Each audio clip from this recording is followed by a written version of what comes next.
Hello, Elizabeth here, and today I'm going to show you how to reverse dye a sweater using bleach spray. You can use bleach spray on different colors of fabric for different results. Today I'm making a Halloween themed sweater and I'm using a black fabric which will turn an orangey color where the bleach spray hits it. So black fabric is great to use if you're going for a fall or Halloween sort of vibe. I'm gonna walk you through everything step by step.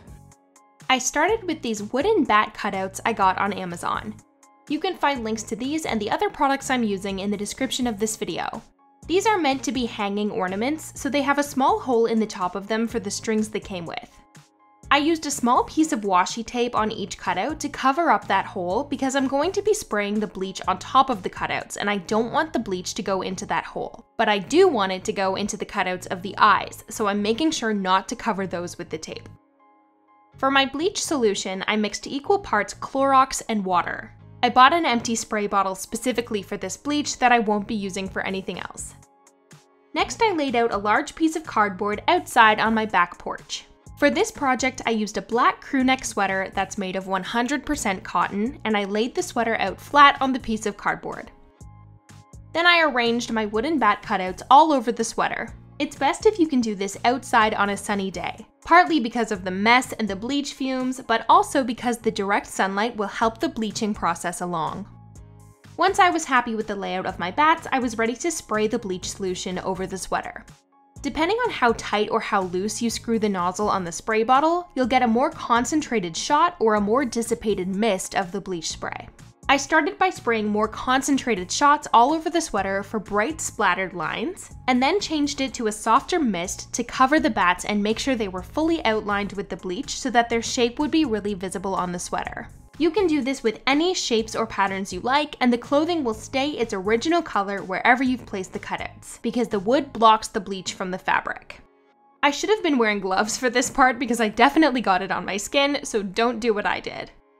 The places you have sprayed will start changing color in the sun almost immediately, which helps you get an idea of what the end result will look like. And then you can add more bleach wherever you think it needs it. I left this for about 15 to 20 minutes until the bleach was dry and then removed my bat cutouts. And as you can see, the outline of the bat shapes is super defined from that surrounding bleach spray. I flipped the sweater over and did the same process on the back side of the sweater, and then I ran the sweater through my washing machine all by itself with no other laundry and hung it to dry. I want to make sure you know that the type of fabric you use for this project does matter. My first attempt at this project was a complete fail, and I learned the hard way that polyester is very bleach resistant.